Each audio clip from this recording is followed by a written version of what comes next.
Good morning. चलिए देखते हैं, आज हम लोग क्लास 10th राजू का अनसॉल्व देखते हैं, राजू प्रकाशन का। देखिए अनसॉल्व पेपर यही है, 2023-24 का आपके सामने अनसॉल्व की बुक है। अब हम लोग देखते हैं, आज स्टार्ट करते हैं।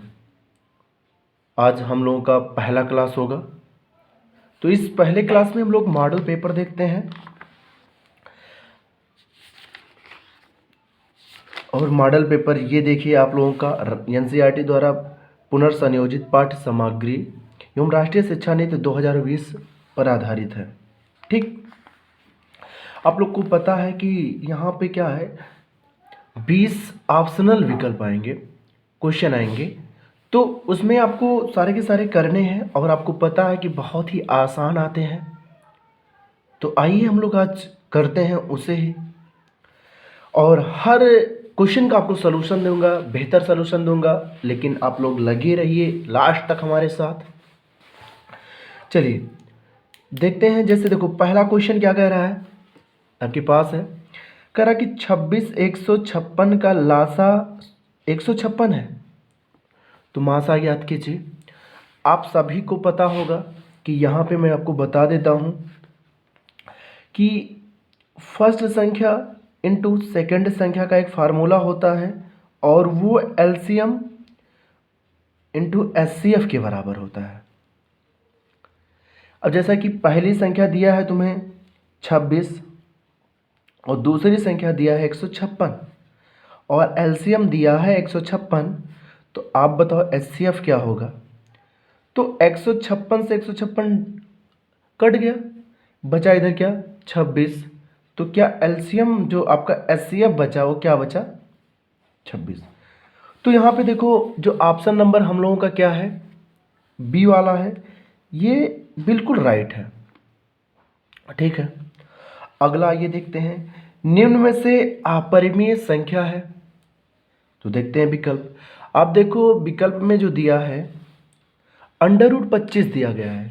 अब देखो √25 क्या होता है, इसका वर्गमूल निकालेंगे तो 5 आएगा, और 5 एक परिमेय संख्या है। 5 माइनस √3 क्या है, देखो अगर किसी परिमेय से कोई अपरिमेय घटा होगे तो अपरिमेय ही मिलेगा, अर्थात ये क्या है, अपरिमेय है। तो आपका क्या सही हो जाएगा, यही सही हो जाएगा। ठीक, आगे की बात करें, कह रहा यदि x माइनस 2 बराबर 0 और y प्लस 6 बराबर 0 का प्रच्छेद बिंदु है, अच्छा प्रतिच्छेद बिंदु है, मतलब ये दोनों कहाँ पे इंटरसेक्ट करते हैं। तो आइए देखो, कह रहा है कि x minus 2 is equal to 0, तो बताओ x बराबर क्या हो जाएगा, ये 2 उधर जाएगा, 2 हो जाएगा। इसके बाद y plus 6 is equal to 0 दिया है, तो y बराबर क्या हो जाएगा, -6 हो जाएगा। समझे कि नहीं।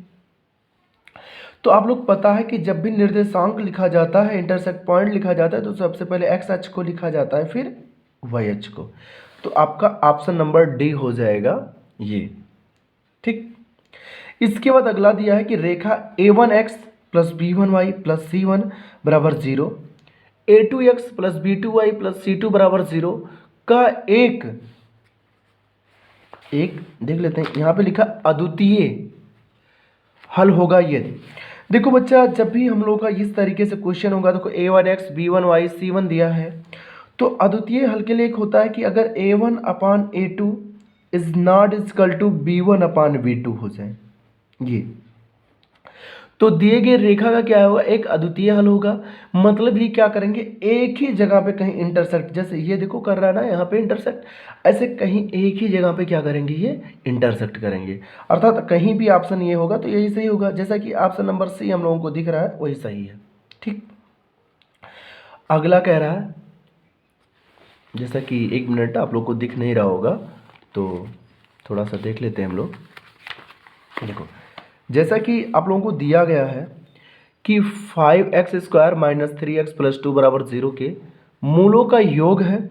अच्छा, मूलों के योग के लिए क्या होगा आपका, देख लेते हैं।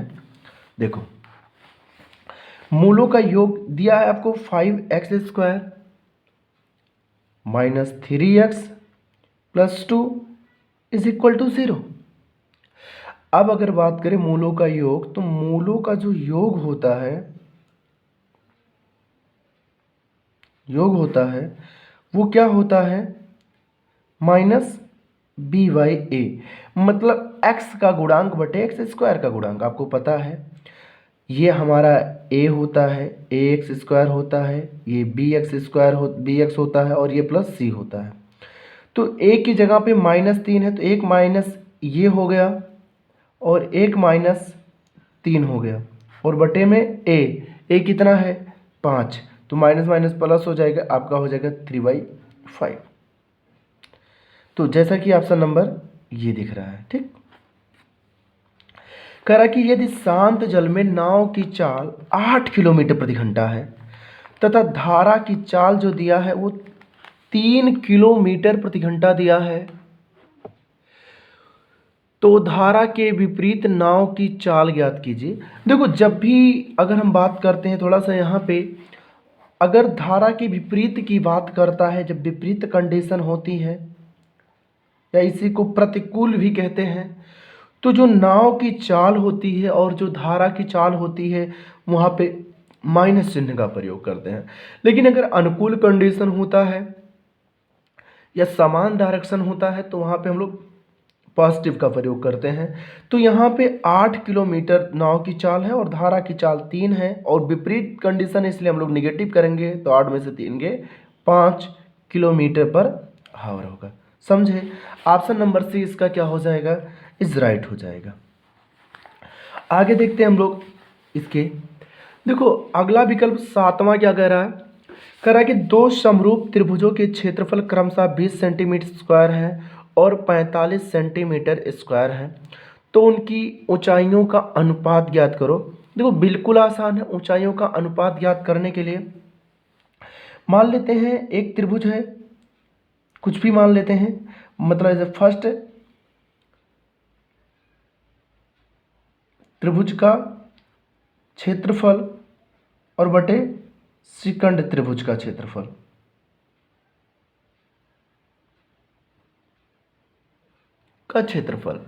अब ये कह रहा है कि और एक चीज, फार्मूला एक होता है कि भुजा, ये भी भुजा, इसकी त्रिभुज का क्षेत्रफल की मतलब एक इस त्रिभुज की कोई भुजा और इस त्रिभुज की कोई भुजा, अगर दो समरूप त्रिभुज हैं तो इनके जो भुजाओं का वर्ग होता है इनके क्षेत्रफलों के अनुपात के बराबर होता है। मतलब इसको भुजा 1 का वर्ग बटे भुजा 2 का वर्ग। तो यहाँ पे दिया है आपको, ये 20 दिया है और ये 45 दिया है, और ये हो जाएगा, मतलब इसे L1 मान लो। लंब की बात किया तो ऊंचाई, मतलब तो H1 मान लो, H1 और H2 मान लो, क्योंकि ऊंचाइयों में अनुपात पूछा है, तो ये दोनों का स्क्वायर रहेगा। स्क्वायर इधर आएगा तो इधर √20 हो जाएगा, इधर √45 हो जाएगा, और इधर H1/H2 हो जाएगा। देखो, इसे क्या लिख सकते हो, इसे आप लिख सकते हो 2√5, और इसे लिख सकते हो 3√5। 2 दूनी 4 पंचे 20, 3 त्रिका 9 पचे 45। ओ सॉरी, दिख नहीं रहा होगा।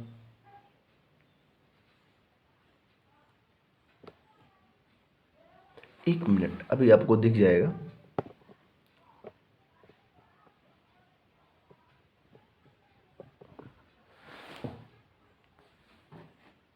हाँ, चलो ठीक है, मैं आप सही कर देता हूँ, दिख जाएगा अभी आप लोगों को। हाँ, मुझे लग रहा है दिखा होगा। तो अब यहाँ पे अगर आप लोग बात करो तो ये इससे ये कट जाएगा, और यहाँ पे H1/H2 है ही है, तो यहाँ पे 2/3 बचा। मतलब अगर कह सकते हो H1/H2 इज इक्वल टू 2:3 हो जाएगा। ठीक, ये हो गया। चलिए आगे देखते हैं हम लोग। अगला क्वेश्चन क्या कह रहा है उसको देख लेते हैं। देखो, आपका अगला क्वेश्चन जो कह रहा है वो कह रहा है कि त्रिभुज ABC और त्रिभुज BDE, दो समबाहु त्रिभुज इस प्रकार है कि D भुजा BC का मध्य बिंदु है, तब त्रिभुज ABC और BCE, देखो यहाँ पे जहाँ पे BCE है यहाँ पे BDE होना चाहिए था, BDE के क्षेत्रफलों का अनुपात ज्ञात कीजिए। देखो, दो समबाहु त्रिभुज है, थोड़ा सा आप ध्यान देना, यहाँ पे मैं बता देता हूँ। मान लेते हैं ये एक त्रिभुज है, A है, बी है, सी है। इसकी भुजा मान लेते हैं ए है, इसकी भुजा ए होगी, इसकी भुजा ए होगी। तब कह रहा है कि बी सी की जो मध्य बिंदु में है एक डी है और एक त्रिभुज बी डी ई बन रहा है, क्योंकि वो भी समबाहु त्रिभुज है, तो अर्थात भुजा इतनी ही होगी उसकी। तो ऐसे मैंने बना दिया यहाँ पे, ये ई हो गया। कह रहा है इसके और इसके क्षेत्रफलों का अनुपात ज्ञात कीजिए। हमने कहा कोई बात नहीं, ज्ञात कर लेते हैं हम लोग। अच्छा, ये ए है, ये भी पूरा अगर ये है तो अगर ये मध्य में है तो ये a/2 होगा। सारी भुजाएं a/2 होंगी, सारी भुजाएं a/2 होंगी। तो कह रहा है कि त्रिभुज ए बी सी, त्रिभुज ए बी सी का क्षेत्रफल और बटे त्रिभुज बी डी ई का क्षेत्रफल। कह रहे हैं इनकी भुजाओं का अनुपात ज्ञात कीजिए, सॉरी इनके क्षेत्रफलों का अनुपात ज्ञात कीजिए। तो इनके जो क्षेत्रफलों का अनुपात क्या होता है, इनकी भुजाओं के वर्ग के अनुपात के बराबर होता है। मतलब हम एक भुजा ले लेते हैं ए बी का स्क्वायर बटे बी डी का स्क्वायर। तो ये हो जाएगा, ए बी कितना है ए, तो ए का स्क्वायर हो जाएगा, ये a/2 है तो a/2 का स्क्वायर हो जाएगा। और ये हो जाएगा a² बाई 4 हो जाएगा, कैंसिल हो जाएगा, 4 ऊपर चला जाएगा और नीचे तो एक ही बचा। तो यहाँ पे ये क्या हो जाएगा, एक बचा, तो यहाँ पे हो जाएगा आपका 4:1। ठीक, तो ये आपका आंसर हो जाएगा। ठीक, इसके बाद आपसे कह रहा है कि देखो अगला क्वेश्चन क्या कह रहा है, कह रहा है कि दो बिंदुओं 2,3 और 4,1 के बीच की दूरी ज्ञात कीजिए। ठीक है, अगर हम बीच की दूरी की बात करें तो देखो यहाँ पे क्या कह रहा था, 2,3, यहाँ पे मैं लिख देता हूँ 2,3 मान लेते ए है और बी मान लेते हैं ये 4,1 दिया। कह रहा है इनके बीच की दूरी ज्ञात करो। तो बीच की दूरी आप लोग जानते हो, मान ले ए बी है तो इसके बीच की दूरी सभी लोग पढ़े होंगे, x2 - x1 का whole square plus y2 - y1 का होल स्क्वायर। चलो देख लेते हैं। तो ये 4 - 2 का होल स्क्वायर हो जाएगा प्लस 1 - 3 का होल स्क्वायर हो जाएगा। तो 4 में से 2 के 2 का स्क्वायर 4 हो जाएगा और 3 में से 1 के -2 और -2 का स्क्वायर करेंगे तो भी +4 हो जाएगा। तो ये हो जाएगा √8 और √8 को लिख सकते हैं 2√2 मात्र। तो इसका ये आंसर हो जाएगा। तो थोड़ा सा अगर आप लोग पढ़े होंगे, थोड़ी सी मेहनत किए होंगे तो आपको समझने में कोई परेशानी नहीं होती होगी। ठीक, आगे देखते हैं। तो इसका जो होगा ऑप्शन ये हो जाएगा 2√2। इसके बाद देखो कह रहा है यदि बिंदु ए 1,2 0,0 और सी a,b संरेख हैं तो कौन सा ऑप्शन सही होगा। आपके सामने सब कुछ है। देखो अगर आपके पास आंसर नहीं तभी कोई दिक्कत नहीं है, क्योंकि मैं पूरा का पूरा क्वेश्चन आपको दिखा दे रहा हूं, आप नोट कर सकते हैं। ठीक है, तो यहां पे हम लोग देख लेते हैं 10वां क्वेश्चन जो होगा। तो यहाँ पे देखो कह रहा था कि a मान लेते हैं 1,2 है, o दिया है 0,0 और c दिया है a,b। देखो यहाँ पे संरेख कंडीशन 2 होते हैं। पहला संरेख कंडीशन होता है कि किन्हीं दो भुजाओं का योग किसी तीसरी भुजा के बराबर हो तो होता है, या फिर हम एक त्रिभुज के क्षेत्रफल से निकाल लेते हैं। और त्रिभुज का क्षेत्रफल होता है 1/2 x1 y2 - y3 plus x2 y3 - y1 और प्लस x3 y1 - y2 बराबर 0 होता है। ठीक, चलो अब देखो ये 1/2 उधर चला जाएगा तो 0 हो जाए, क्योंकि देखो ये कोष्टक में है, इधर गुणे में उधर जाएगा तो भाग में बदल जाएगा, तो 0 में बटे में जाएगा तो 0 हो जाएगा। x1 ये है, ये y1 है, x2 y2 x3 y3। Value put कर x1 की जगह पे 1 रख देंगे, y2 की जगह पे क्या रखेंगे 0 और y1 की जगह पे 3 की जगह पे b रख देंगे माइनस में। x2 0 है, y3 की जगह पे b रखेंगे और y1 की जगह पे -2 हो गया। x3 की जगह पे a है, y1 की जगह पे 2 है और y2 की जगह पे 0 है। चलो 1 का गुणा 0 में होगा बराबर 0 है ही है, 1 का गुणा 0 में 0, 1 का गुणा b में होगा तो माइनस b, 0 का गुणा इन में होगा तो 0 हो जाएगा, प्लस a का गुणा 2 में होगा तो प्लस 2a, a का गुणा 0 में होगा 0 हो जाएगा बराबर 0, तो 2a बराबर b उधर जाएगा तो प्लस में b हो जाएगा। तो देखो यहाँ पे दिया था 2a बराबर b, तो यही ऑप्शन क्या हो जाएगा आपका, सही हो जाएगा। ठीक, तो इस वीडियो में सिर्फ और सिर्फ हम लोग 10 क्वेश्चन ही पढ़ेंगे, अगले वीडियो में हम लोग 10 क्वेश्चन और करते हैं। ठीक,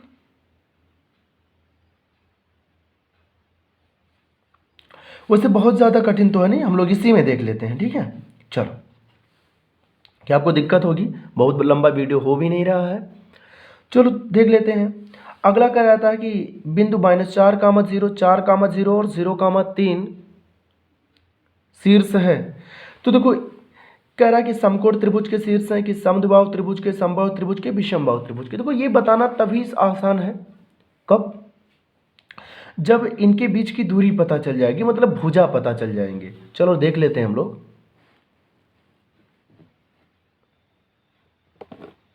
देखो यहां पे देख लेते हैं, सबसे पहले एक पॉइंट दिया है -4, 0, ये दिया है 4, 0 और ये दिया है 0, 3। मान लेते हैं ए दिया है, बी दिया है और सी दिया है। सबसे पहले ए बी के बीच की दूरी निकाल लेते हैं, तो ये क्या हो जाएगा, देखो 4 और ये देखो भैया 4 हो जाएगा, माइनस फार्मूले वाला, इसमें भी फार्मूला है माइनस, तो प्लस हो जाएगा 4 का होल स्क्वायर, और ये तो 0 0 हो जाएगा तो ख़त्म, तो ये हो जाएगा √64, इसका हो जाएगा √ मतलब सिर्फ हो जाएगा 8 मात्रक। ठीक, फिर बी सी निकाल लेंगे, तो ये हो जाएगा 0 - 4 मतलब 0 - 4 का स्क्वायर और प्लस 3 - 0 का स्क्वायर, तो ये हो जाएगा √ थोड़ा सा, हाँ, तो 4 का स्क्वायर 16 हो जाएगा, 3 का स्क्वायर 9 हो जाएगा और ये हो जाएगा 25 और आ जाएगा 5। अब यहाँ पे हम लोग निकाल लेते हैं ए सी बचा, तो 0 - 4 का, तो 0 माइनस और ये हो जाएगा प्लस 4 का स्क्वायर और 3 - 0 का स्क्वायर, तो कितना हो जाएगा, 4 का स्क्वायर 16, 3 का स्क्वायर 9, यहाँ पे सॉरी यहाँ पे प्लस का चिन्ह होगा, हाँ, तो 16 9 25 हो जाएगा और ये हो जाएगा 5 मात्रक हो जाएगा। ठीक, तो देखो कोई दो भुजा बराबर है और एक भुजा अलग है, अगर किन्हीं त्रिभुज की दो भुजाएं आपस में बराबर होती हैं तो कौन सा त्रिभुज होता है, समद्विबाहु त्रिभुज होता है, तो ऑप्शन नंबर बी। अगला दिया है sin a बराबर 4/5, sin a बराबर 4/5 दिया है, तो पूछ रहा है कि tan a का मान क्या होगा। तो देखो sin a बराबर दिया है आपको 4/5 और tan a की वैल्यू पूछ रहा है, आपको पता है कि sin theta is equal to a equal to 4/5 है और ये होता है लंब बटे कर्ण। ठीक, तो लंब 4 हो गया और कर्ण जो हो गया आपका 5 हो गया, तो tan theta is equal to होता है या tan a बराबर होता है लंब बटे आधार होता है, और लंब कितना है 4, तो ऊपर तो 4 हो गया। अब खुद सोचो, ऑप्शन में एक ही जगह पे ऊपर 4 है, अर्थात यही ऑप्शन क्या हो जाएगा, सही हो जाएगा, आगे लगाने की आवश्यकता नहीं। अगर आप चाहते हो तो लगा भी सकते हो, 3 आया है तो आप 3 दिखा भी सकते हो। आपको पता है कि कर्ण का स्क्वायर इक्वल टू होता है लंब का स्क्वायर प्लस आधार का स्क्वायर। कर्ण कितना है 5 है तो 25 हो जाएगा, लंब कितना है 4 है तो 16 हो जाएगा और प्लस ए स्क्वायर, ये इधर आएगा तो 25 - 16 9 हो जाएगा, ए स्क्वायर हो जाएगा, यहाँ लिख देता हूँ, तो ए स्क्वायर बराबर हो जाएगा 25, तो ए बराबर कितना हो जाएगा, ए बराबर सॉरी गलत 25 नहीं, 25 में से 16 जाएगा हो जाएगा 9, तो ये हो जाएगा 9 और 9 का वर्गमूल क्या होता है 3। ठीक, हाँ, आगे देखते हैं। अगला देखो क्या कह रहा है, अगला क्वेश्चन कह रहा है कि sign square theta plus 1/1 plus tan square theta का मान क्या होगा? तो यहाँ पे मैं बता देता हूँ, आपको सॉल्व करके बता देता हूँ। देखो कैसे सॉल्व होगा ये दिया है कि sine a is equal to sine square theta और प्लस, तो आ ही नहीं रहा है, यहाँ लिख देता हूँ। यहाँ दिया है क्या, sign square theta plus 1/1 plus tan square theta.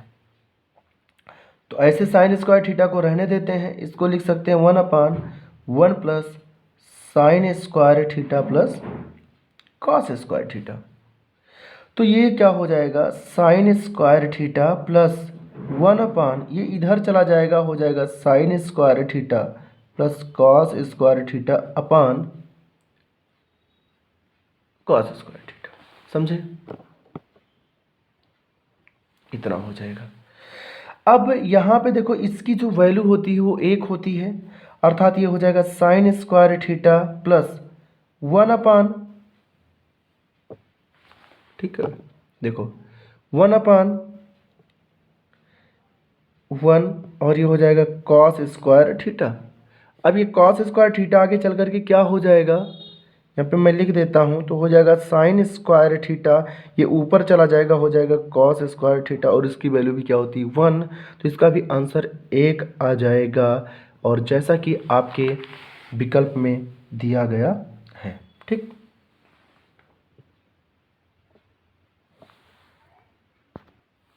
चलिए आगे देखते हैं। आगे क्या दिया है, आगे दिया है कि सभी त्रिभुज समरूप होते हैं। तो देखो यहाँ पे थोड़ा सस्पेंसल बात होती है, और वैसे अगर ऑप्शन के हिसाब से देखा जाए तो सारे के सारे सर्वांगसम जो त्रिभुज होते हैं वो क्या होते हैं, समरूप होते हैं। ठीक है, आगे एक वृत्त की परिधि 22 सेंटीमीटर है, तो इस वृत्त के चतुर्थांश का क्षेत्रफल क्या होगा? आपको पता है कि वृत्त के चतुर्थांश का क्षेत्रफल जो होता है 1/4 पाई आर स्क्वायर थीटा होता है, सॉरी 1/4 पाई आर स्क्वायर होता है। ठीक,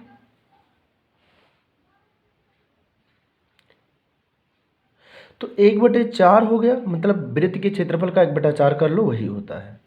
तो ये हो जाएगा 22/7। लेकिन यहाँ पे जो r की वैल्यू है वो दिया नहीं है, वो वृत्त की परिधि के रूप में दिया, और वृत्त की परिधि कितनी दिया है, यहाँ पे हम लोग निकाल लेते हैं, 2πr इज इक्वल टू दिया है 22 सेंटीमीटर दिया है। चलो, तो 2 से कैंसिल हो गया, 11 हो गया, तो r बराबर हो जाएगा 11/पाई। तो यहाँ पे जो भी हम लोग वैल्यू पुट किए थे, हम नहीं पुट करेंगे, थोड़ा सा यहाँ पे ध्यान दे देते हैं। यहाँ पे लिख देता हूँ 1/4 पाई, आर की वैल्यू की जगह पे 11/पाई और गुणे 11/पाई दो जगह पे लिख सकते हैं। पाई से पाई कैंसिल हो गया, तो 1/4 हो जाएगा, और 11 गुणे 11, और पाई की जगह पे हम लोग 22 और /7, तो 7 ऊपर चला जाएगा, हो जाएगा 11 दूनी 22, तो 11 सतह 77 बटा जो होगा 8 सेंटीमीटर स्क्वायर हो जाएगा आपका आंसर। और यहाँ पे दिया गया है 77/8 सेंटीमीटर स्क्वायर। आगे देख लेते हैं हम लोग। करा कि एक वलय को निर्मित करने वाले दो संकेंद्रीय वृत्तों की परिधियाँ 88 सेंटीमीटर और 66 सेंटीमीटर हैं।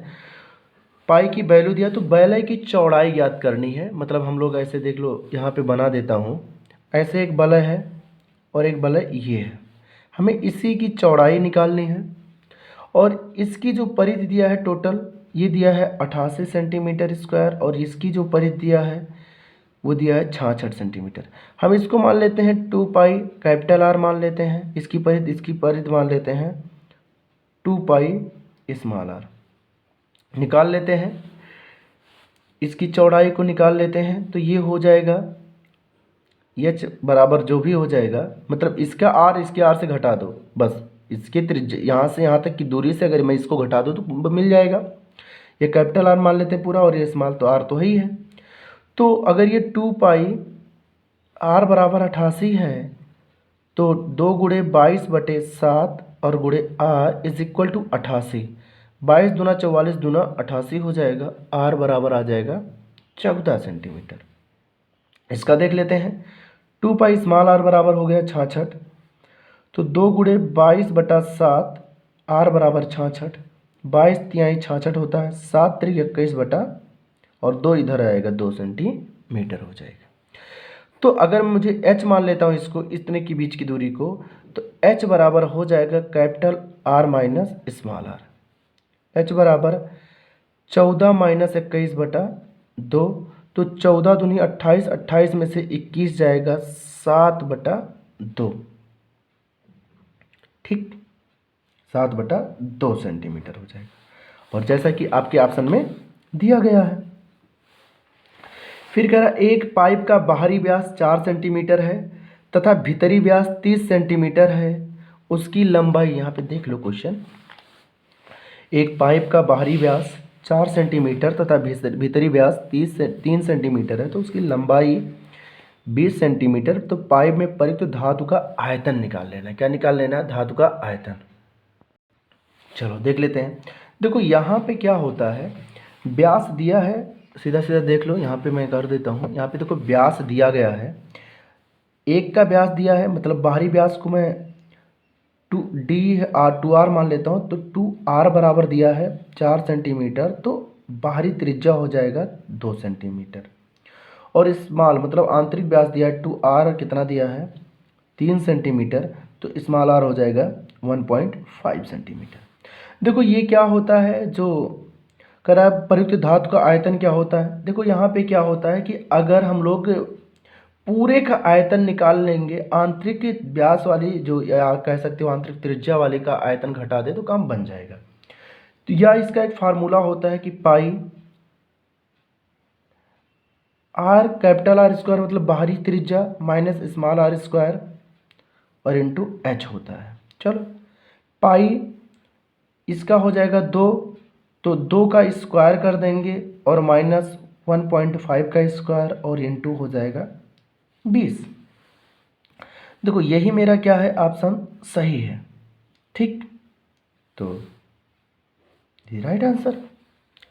आगे की अगर हम लोग बात करें तो अगला क्वेश्चन, मतलब ये आपका सही, ये नहीं सही है, आपका ये वाला सही है। ठीक है, अगर आगे की बात करें तो किसी बेलन का आयतन क्या होता है, तो किसी भी बेलन का आयतन पाई आर स्क्वायर एच होता है। ठीक, आंकड़ों 2, 8, 4, 6, 5 की माध्यिका होगी। तो भैया देखो अब आपको माध्यिका निकालना, 2, 8, 4, 6 और 5 की। अब माध्यिका निकालने के लिए आपको पता है, तो आइए देख लेते हैं। देखो कह रहा है कि 2, 8, 4, 6, 5 का, तो सबसे पहले आंकड़ों को आरोही क्रम में व्यवस्थित कर लो। तो ये हो जाएगा 2, 4, 5, 6, 8। देखो संख्या कितनी है, 2, 2, 4, 1, 5 है। इस तरीके से जब संख्या आपको मिल जाए तो आपको करना कुछ नहीं, सीधा सीधा आपको संख्या कितनी, 1, 2, 3, 4, 5, 5 अगर n बराबर 5 है, मतलब एक विषम संख्या है, तो इसकी जो माध्यिका होगी वो n बाई, देखो n+1/2वां पद होता है। तो 5 + 1 करोगे और बटे 2वां पद, मतलब 5 1 6/2, मतलब जो 3वां पद होगा वही मेरा माध्यिका होगा। 3वां पद क्या है इसमें से, 5 है। ठीक, करा कि 1 से 9 तक प्राकृतिक संख्याओं का माध्य क्या होगा। तो माध्य बराबर क्या होता है, 1 से 9 तक अगर दिया है तो भैया देखो निकाल लो सीधा सीधा, चाहे 1 से 9 तक अंकों का योग कर लो, फिर आप बटे 2 कर। ऐसे होता है कि जैसे 1 दिया है, पहला तरीका मैं आपको बता देता हूँ, सबसे आसान वाला तरीका, कि ऐसे दिया 1 + 2 + 3 + 4 + 5 + 6 + 7 + 8 + 9 और बटे कितनी संख्या है, 9। जोड़ोगे 3 3 6 4 10 5 15 6 21 7 28 28 8 36 9 45 45/9 5 आंसर आ जाएगा। या क्या करते, पहली संख्या प्लस अंतिम संख्या को जोड़ते, 1 + 9 और बटे 2 कर देते, तो 9 1 10/2 का मतलब तब भी क्या आता, 5 आता। ठीक, तो आपका आंसर इसका भी क्या हो जाएगा, इसका भी आंसर जो है आपका 5 हो जाएगा, जैसा कि ऑप्शन नंबर बी दिया है। ठीक है, तो इसी के साथ आपका 20 विकल्प हो गया। अब आगे हम लोग अगली वीडियो में इसके क्वेश्चन को सॉल्व करेंगे, ठीक है। और लाइक सब्सक्राइब और शेयर जरूर करें और वीडियो को अधिक से अधिक शेयर करें, अपने मित्रों के पास शेयर करें, ठीक। धन्यवाद आप सभी का, और कमेंट में ज़रूर बताएं कि वीडियो कैसा लगा।